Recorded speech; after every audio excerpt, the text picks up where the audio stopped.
Alright guys, so I'm recording this on my way into work because I have like no other time at all to do videos these days between work and preparing for wedding later this year and all that kind of stuff and family life. Time just seems to, vanish in an instant. So I'm on the commute to work and I'm going to throw this out. I've got a tournament coming up this weekend.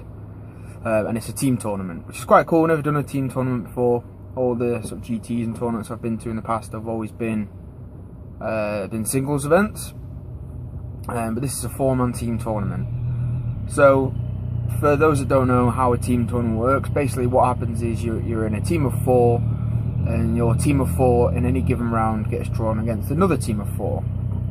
So you play team versus team in the draw itself, rather than man versus man. And the way it works is you go through a pairing system to determine who's going to play who within that team. So the way it works is both teams play one of their lists, like basically you place it face down on the table or whatever, and that's your first play. So you play one, your opponent's team plays one. When the choices are fully confirmed, you reveal them. Once they're revealed, you can't go back on your choice, and then those basically become the first play. In response to the first play, you get to put down 2 options.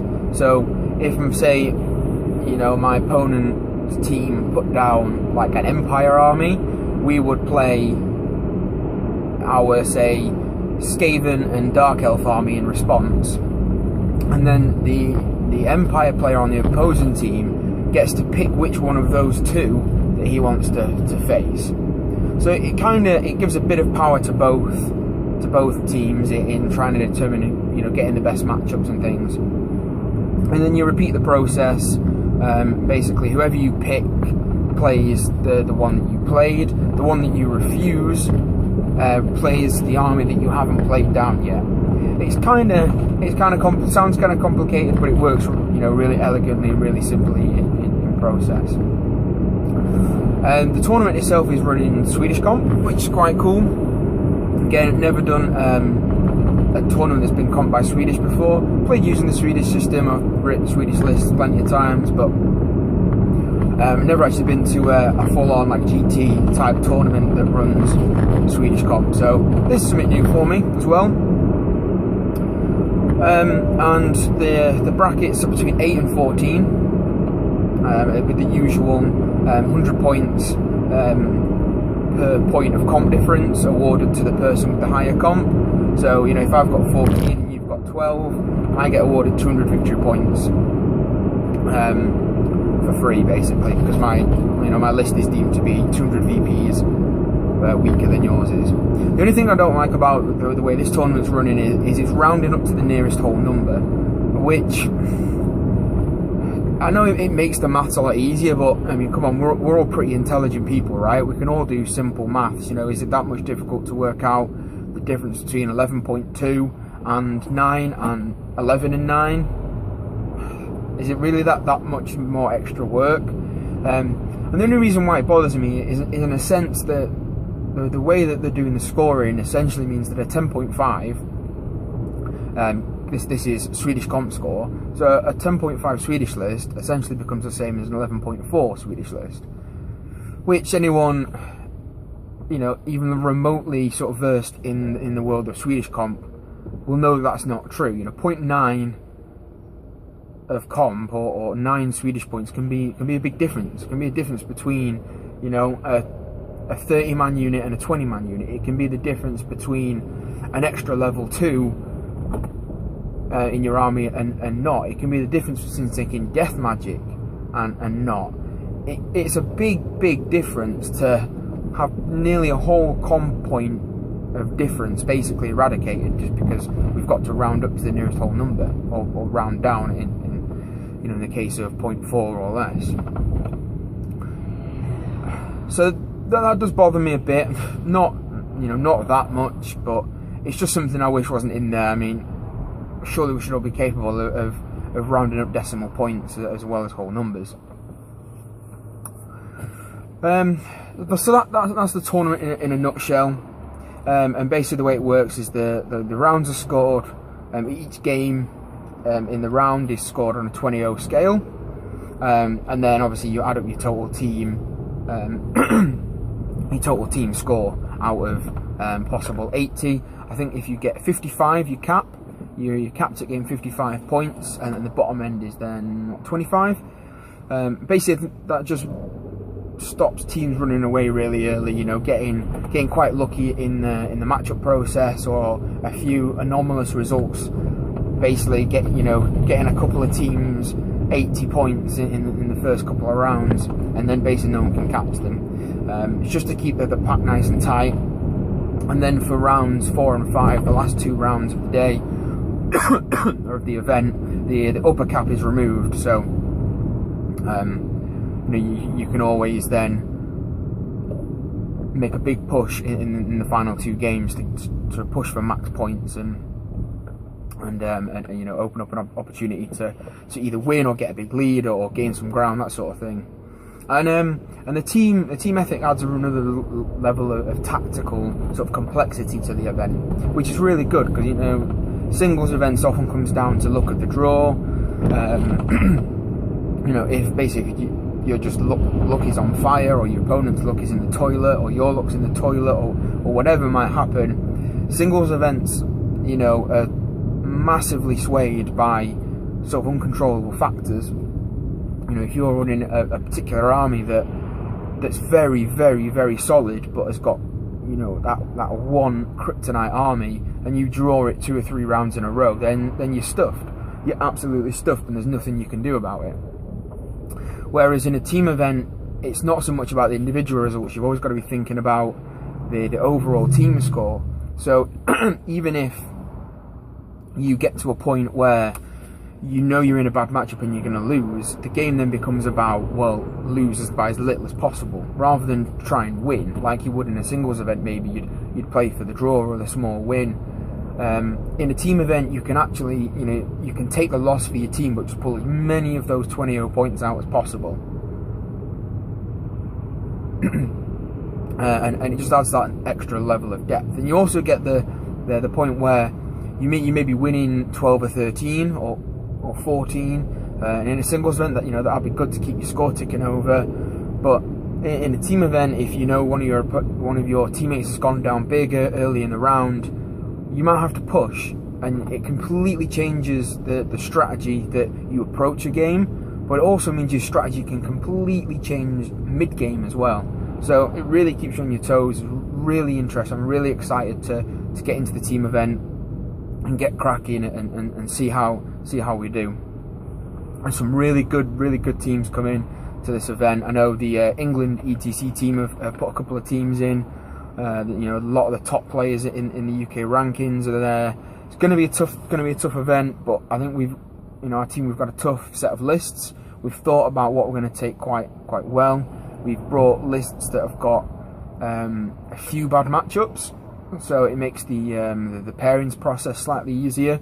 If you've got 5 or 6 armies that you just do not want to face, then it almost makes your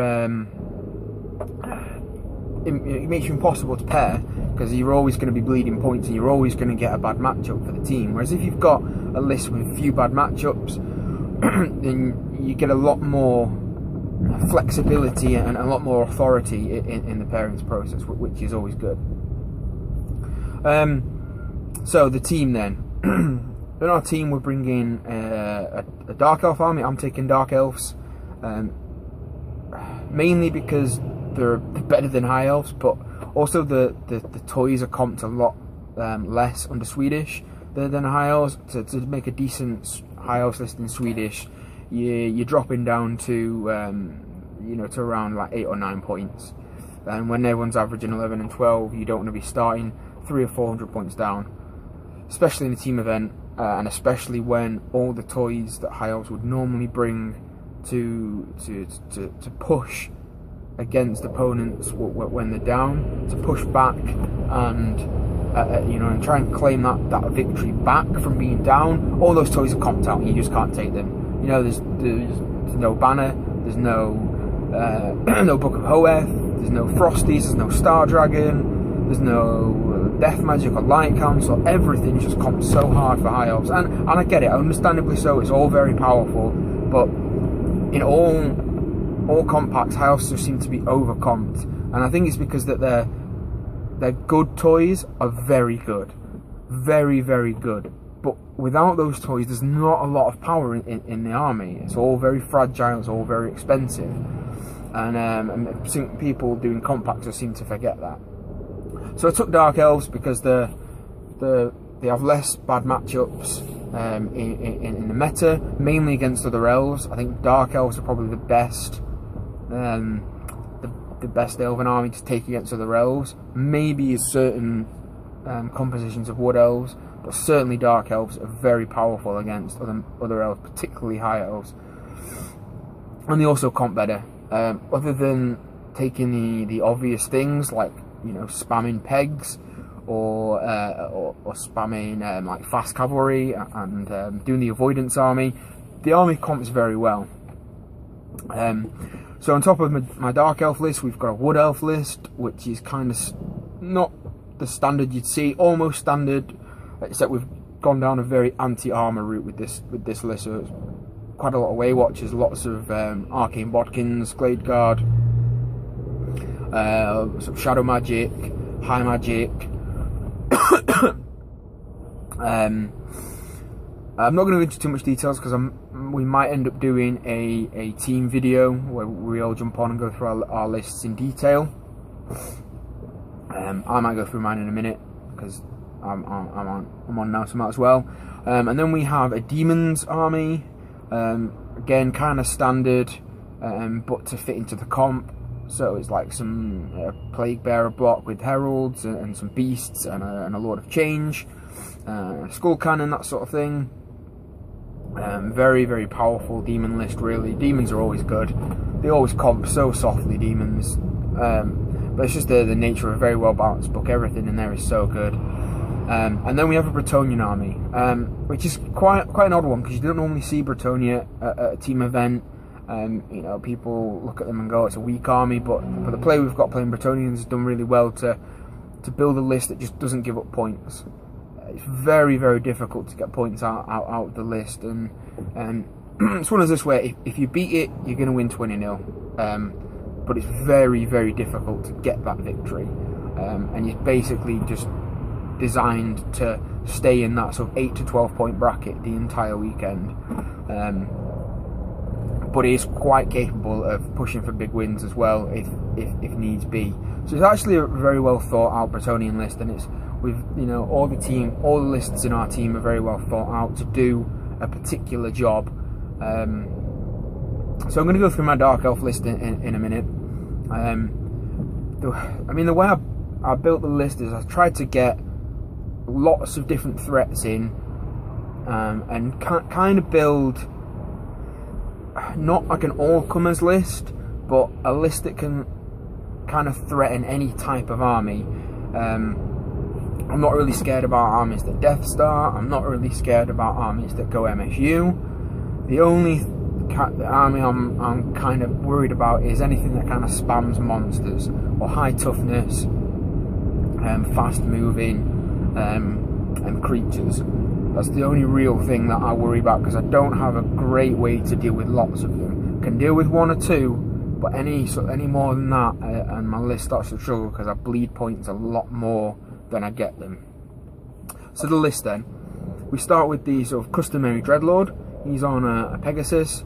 He has the Ogre Blade, the Dragonbane Gem, the Cloak of Twilight, and the regular mundane kit to give him a 1-up. So he's kind of standard build. He's on the peg. He's got the 1-up armor. He's got the 3-up ward against shooting and magic, and he's got the Ogre Blade for strength 6. And obviously the Cloak of Twilight gives him D3 wounds and killing blow on the first round of combat. He's my, I want to say troubleshooter, but he's more just my big points gainer.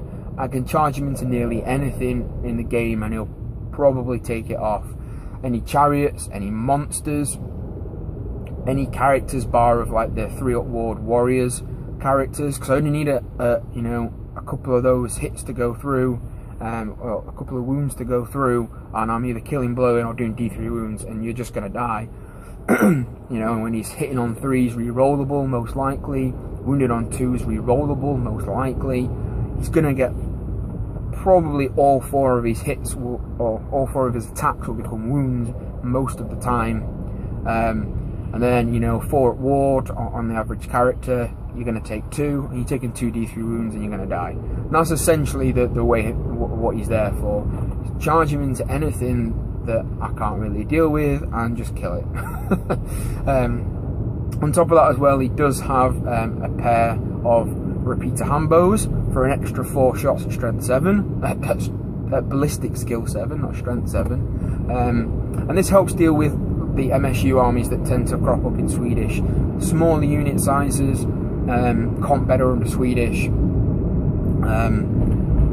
So having, you know, 4 extra shots that are pretty much going to hit on 2s all the time, you know, it's going to be helpful in whittling down, particularly in like lizardmen matchups, in elven matchups, with all those kind of low toughness, low armor, small units running around. Extra shots is always helpful to win the shooting war. Then we've got the level 4 sorceress. She basically has the 4 ward and a scroll, standard build, and she's on dark magic. I was running metal in practice games, but I found it was too situational, and it put my list in a position where certain matchups I just couldn't go into, because I need the magic, and the magic was going to do nothing. You know, certain elven armies, any kind of Tomb Kings, Skaven,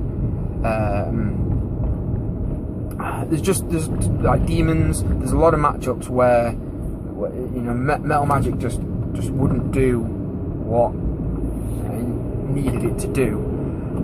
And then I was kind of had my, you know, my hips pinched with comp, so I went with dark magic. It's kind of an all-round lore. It's got some nice tricks in there. Also, you've always got Doombolt to fall back on, which is a very powerful spell. You know, Black Horror, Word of Pain, Soul Stealer. There's some useful spells in there. It's not the best lore by any stretch, but bit of a spoiler, there's Warlocks in the list. So more often than not, I'm going to be 6 dice in Doombolt from the Warlocks. So the magic on the Sorceress is kind of not important, but what it does mean is I can double down on Doombolt. So that turn I need to get one off, I can do. And it also means that I can go, in certain matchups, I can go with running the Power of Darkness option in some of the units that I've got.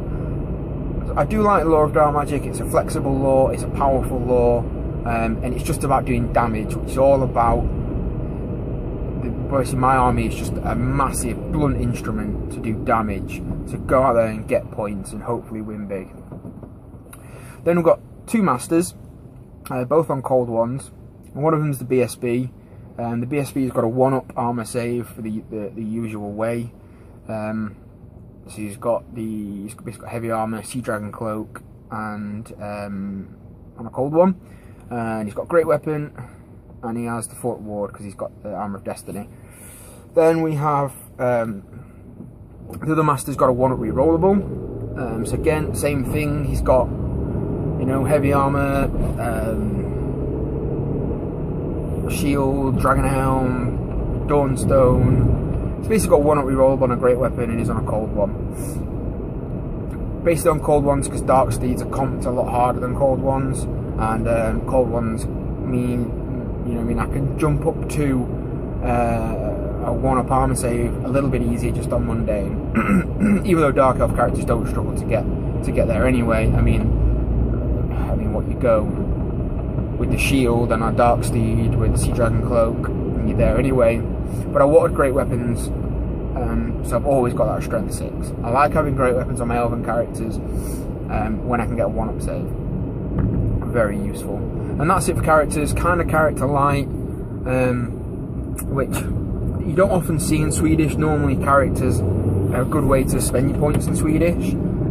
because the low model count, high points cost, high comp cost. But I've just got the one.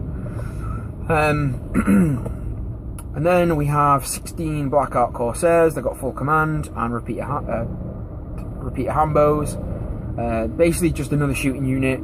Pump out a lot of shots and quite resilient with the 4-up armor save.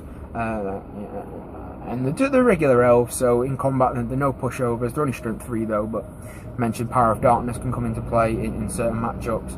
Great in elven matchups, great in lizardman matchups, great in any army running MSU because they've got so many shots. They're mobile, they're a powerful unit. I really like them. I've got 2 units of 5 Dart Riders with shields and repeater crossbows, and I think musician in both units, if I remember rightly. I'm doing this off the top of my head, so I might get a few little details wrong, but the nuts and bolts are right. Then we've got 16 crossbows with shields. Again, a similar thing. They just sit back, probably going to bunker the sorceress most of the time, and just chuck out so many shots. Repeater crossbows, the repeater weapons for Dark Elves are so powerful. Normally, you hit on 5s and 6s, but it just doesn't matter because you throw so many dice, so many dice. Yeah, really powerful. And that's it for core. Moving into special, I've got of 21 executioners. Oh, I forgot to mention the crossbows have the flaming banner as well. So anything with regen, they shoot first, drop regen, everything else opens up. So I've got 21 executioners. They've got full command, and that's it. No magic banner. I think they did have the banner of swiftness at one point in the list writing process, but I had to drop it to make room for other things. And then I've got a unit of 10 Cold War Knights, and they've got full command and the Razor banner. So on the charge, that unit just absolutely shreds with the characters in there. Hitting on 3s or 4s with rerolls, wounded on 2s, the rerolls, and -4 to armor. It's just a real beat stick of a unit. I'm really looking forward to getting there, getting that into my opponent's units and just chewing them up. And then to round out the list, I've got a unit of 6 Doomfire Warlocks with a champion. My comp scores at an 11, which is kind of respectable for the list. It's got a good power level for 11, I feel. Lots of toys in there, lots of different threats. It means I can go into nearly any matchup, and it's not a bad matchup for me. I've gone through all the other opponents' teams and all their lists and all their pairings, and there's only a handful that are really bad for me. A lot of them either I can mitigate at a small loss or a draw, or I'm going to win medium to big. It's just the nature of Dark Elves. Obviously my skill level needs to match up to that, which it probably won't over the weekend. But the army itself is just, Dark Elves are very powerful. The power level between High Elves and Dark Elves is just insane, and anyone that says otherwise really it's probably been steamrolled by High Elves in an uncomped environment and has their opinion skewed. But someone that's played both in uncomped and comped, Dark Elves are just better. Miles better on every count. If you ignore Ban of the World Dragon, because that's just a complete bunch of bullshit anyway, the Dark Elves are just miles better. Absolutely. So that's my army list. Comps at 11. I've got to mention as well, I don't know if I said earlier, along with Swedish capping the lists between 8 and 14, the entire team is capped at 43. Essentially just to stop, a team of 4 bringing 14 lists and just riding the comp train all the way to victory. Kind of keeps everyone in that same bracket of 43. And we're bang on 43 because you want to be at the upper end. You don't want to be down, essentially if you're down on comp, you're giving your opponent 3 points. If they're at 43 and you're at 42 or 40 or whatever, they're basically across the 4 games net gaining 300 victory points. And there's no need to do that. There's no need to just give away victory points for free for nothing when the games are going to be tight enough as it is anyway. So we're bang on 43. I've not gone through all the teams, but I think most are bang on 43, the same kind of thing as what we've gone for. We balanced our list, so I'm at an 11. we've got 3 11s and a 10. The demons are a 10, the other 3 lists are 11, so we're balanced across the board. No one's going to start massively down, no one's going to start massively up. There's some teams that have done that where they've got like an 8 in there and a 14 in there and 2 10s. Works because the 8's normally very powerful, but then, you know, in any given game they're 300 or 400 points down and they've got to claw that back. So that's going to be my my sort of intro for Bjorn teams coming up. I've gone through my list. I'm going to try and see if I can get my couple of my teammates on to go through their lists, to kind of discuss what they were thinking when they built their list and what they want to avoid, that sort of thing. We'll keep all the details out because I'm learning more and more that people in the scene watch my channel now, so if anyone's watching, we don't give away too much about our strategy and pairings and such. So I'm not sure if I'll get battle reports done of this tournament. I'm still sitting on 4 from Sheffield Slaughter that are done, to the point where I just need to do the voiceover and get them put up. All the slides are done, I just need to go through them. I'm trying to find time to do it. It's just a little, you know, time's a little tight at the moment, but because of the nature of the team event, that I'm not going to have time, I think, to take pictures like I normally would. There's going to be a lot of backing and forth, and there's going to be a lot of talking to my teammates, so I'm not sure if I'll have time or chance to do a battle report. What I might do is look to maybe doing an inter-round recording where we talk about how the round went, how our games went, and kind of put it up like a podcast type thing, where there'll be probably no video, it'll just be audio to some pictures, and it'll be something you can listen to while you paint or whatever. So if that's something you'd be interested in me putting up, then drop a comment below, and be sure to like this video and subscribe to the channel if you haven't already.